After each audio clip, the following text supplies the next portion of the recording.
Now, the rest of the story.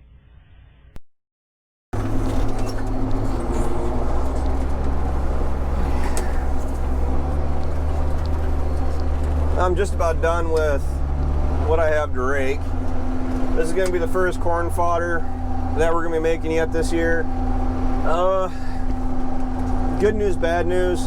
The bad news is I lost my camera. The good news is I found it. Problem is it took me 3 days to find it. So I spent the last 3 days combining beans. I don't have any real footage of doing it, but it's not the end of the world, because quite honestly, the combine needed to be moving as opposed to trying to really mess around with the camera. So, blue sky and awesome. I mean, it's getting kind of cloudy to the south of us, but as of right now, this stuff's been down for about a week. We combined it about a week ago. I went through 2 days after we combined it, ground it up with the Rhino 4155, and it's been laying for, 4 days now? And it looks to be some pretty good stuff. If you notice, I'm really not messing around with headlands. That is a really nice thing when it comes to doing raking up fodder, especially with this Rhino rake. I don't know the number off the top of my head, but it's technically like 28.5 feet wide. Pull in, I'm gonna just say 30 feet worth of material, pull it in into a windrow. I have the back end of the rake is adjustable. I have that open up as wide as I can, which I generally do even when I'm raking hay with this thing, because I like the windrow to be about as wide as the pickup on the baler. So that way I don't have to drive like I'm drunk, or drive like I've been drinking, to make sure that the bale is staying even. Really nice when you're making that really heavy first cut. Go in with this and nice fluffy windrows. It really makes baling a little bit more enjoyable, I guess. But the thing is, when you're doing corn residue, we used to, when we started making fodder like this, we originally went through, we raked it twice. We went through with the Gale rake, and then we came back through and hit it a second time to really get the fields nice and clean. Looked like it did a great job. It did a really nice job of raking in all the corn residue, any of the ears that you missed, and pretty much, half the weight of the bale in dirt. So with a rake like this, one pass and you're done. That's why I'm not getting super carried away trying to do much overlapping to what has already been raked. I don't really like having to go through on this farm and make as much fodder as we're about to make off of it, because honestly, I'm going to have cows here this winter, don't get me wrong, but this farm, out of all the farms, it makes the least amount of sense logistically to make our fodder here, because granted it is in the center of the other hay farm or cattle farms, so we got 2 miles that way, 3 miles that way, and I can just haul the fodder where it needs to go.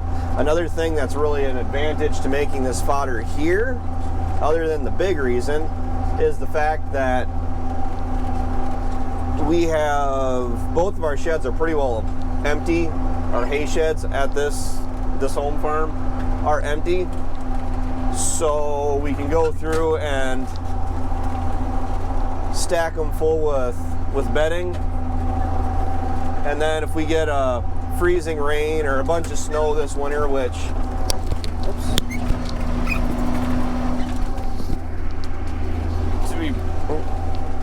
to be perfectly honest, been hearing a little bit more noise about the fact that they are calling for an above average winter for us, and an average winter for us is it's a white winter. Last winter, fall was miserable. It was wet and cold, and we had snow early. But the problem is, after the first of the year, winter was pretty mild. I mean, yeah, we had some snow, but we really didn't have like one of those, like those really hard winters that we had growing up. And that'll really help with my hay, any of the hay that I have to market, which I haven't put away my hay yet. Planning on doing that probably tomorrow, because they are calling for 2 days of 60% chance rain coming from that hurricane down south, or remnants of the hurricane from down south. But gosh, never had this much trouble with the microphone before. Gonna go through after I get done raking this up, and I'm gonna bale right behind it. This stuff is bone dry. Should bale up pretty much just the same as making hay.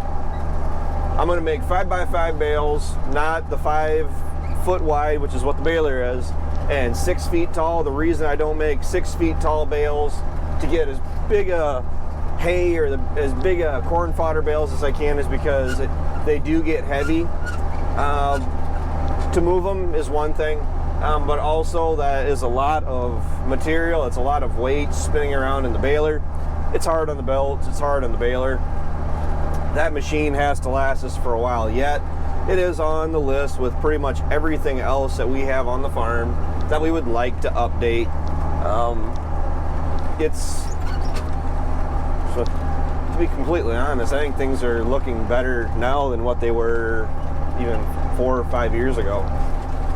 So more money coming in. I mean, you can't look at the current grain prices, and the last 3 or 4 years have been kind of terrible, weather and prices wise, but just more different sources of money coming in is a big thing. Another reason why I'm making this fodder is because this farm is the farm with the wind damage. So all of the corn here is going to be hit with the Rhino 4155 regardless. The reason that is because any of those stalks that are still kind of long, and there's a bunch here that still are yet, I can kind of grind it up so we can get it to flow through the chisel plow that much easier, because typically I don't like to chisel corn ground going into soybeans. I mean, I've been kind of getting away from it the last couple of years. This year, the plan is pretty much just to chisel everything. All of this year's corn stalks are going to get worked in. We are going to be spraying for volunteer corn next year. And don't get me wrong, I mean, don't misunderstand me. I'm the one that cut this stuff at the home farm that we've done so far. I'm the one that's raking it. We have a corn reel that isn't ours. It is borrowed. And it's doing a lot better job than I thought it would. Or granted, maybe the corn is just harvesting easier than I thought it would. I mean, don't get me wrong, it seems like it takes forever to get a hopper full on the combine. But you also got to remember, Dad was driving about half the speed of smell, and the bin of corn, it's not full, but for the amount of acres that we actually have done with corn right now and how much corn is in the bin, it's doing something. I'm having some issues with the yield monitor and the scales that we all have around here. We've been calibrating stuff. The problem is, like some of our soybeans, I ran beans for the last 3 days. The first day I ran from, 11, as soon as the dew came off, till 8 o'clock, because the combine started barking and basically told me that I was done. The following nights I started around 11, or following days I started 11 in the morning and I ran till midnight. Well, the thing is, I've been over 3 different farms, over 150 acres in different varying conditions, and as far as I'm concerned, right now my opinion on the yield monitor is that it shows you the varying yields across the field, like the fluctuations, but because the moisture is so bone dry and the crop is, well, beans actually weren't that terrible to harvest, at least the farms I was at. you can't get your yield monitor calibrated. We thought we had it dialed in that first day. I mean, Andrew's here with the weigh wagon and everything else, and we calibrated the scale on the cart. I mean, we were ready to rock and roll, and Ryan is still coming back, and one truck load will be 70 to 100 bushels more than what the combine said. And then last night he just told me, or the load that he took from last night this morning, he just told me that it was 50 bushels under. Well, especially on beans, 50 bushels is a lot. On some of my ground, 50 bushels could easily be over an acre. My yield is, on beans, my average APH is 64 bushels to the acre. The hot and dry in August, I was crossing my fingers and hoping that didn't hurt us that bad. I don't think it hurt us as bad as it could have. That being said, it is definitely showing on the beans, plus the fact that they're super dry right now. I mean, 8% beans, moisture-wise, you're giving the beans away. I mean, ideally, you want to be like 11 to 13. Lost my train of thought. The yield monitor just, in the first day I was harvesting 11% beans, and then it was down to 7.8 is the lowest I saw yesterday. Now the question that some people are probably asking or wondering is, why bother? Well, not why bother, but I mean, why harvest them? Let them stand, let them get dry. Well, here's the thing, they are over dry. And in the last 4 years has been absolutely miserable to farm. I mean, not to the point where, oh my gosh, I'm getting out, this is terrible, but I mean, it has been challenging. It definitely tries you as far as your grit and determination to really want to be here. And you know what? This year, harvest has actually been pretty enjoyable. We've been running for less than a week starting yesterday. Okay, so we've been running for about 8 days between corn and beans, and the last 4 years are pretty fresh in everybody's minds. How we had 3 decent days of harvesting beans last year, and if you didn't get your beans done in those 3 days, you're pretty well done. I had seen a lot of guys that were harvesting beans in December just because they couldn't get to them. Weather-wise, you know, it was raining. I mean, if you guys have been watching my channel long enough, I started back in 17. I pretty much remember 17, 18, 19 at least, and I can't really remember 16 at this point. But 17, 18, and 19, those were late, wet falls. It rained the first half of October, and it just put harvest back that much farther. The goal is, I am really trying, that's going to have to be enough. I can do one more round. I really am trying to be done with everything, as much of everything as we can by Thanksgiving this year. That's pretty much the line in the sand. We did get a lot of flack in the past about, it was people that weren't from America. It was you Americans.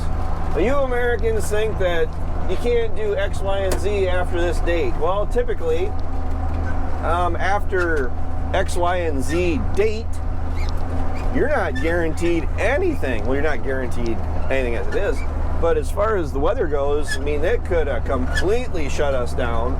We could have had 3 foot of snow the first week of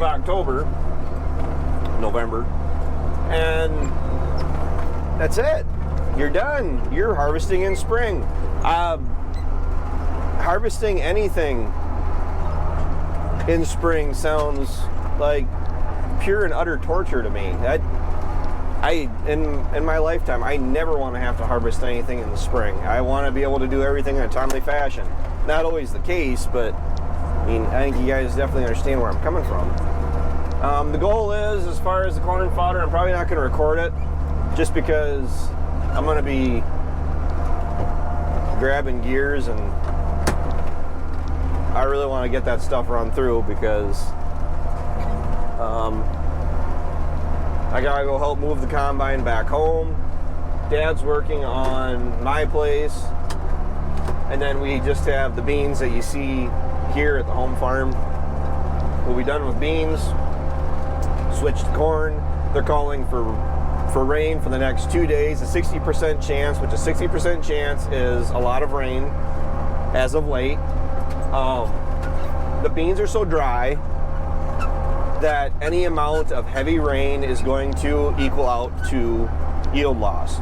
The reason I say that is because the pods are so dry that if I walked through that field of beans right now on either side of me, you'd see a path of split open pods behind me. You'd be able to see exactly where I've been walking.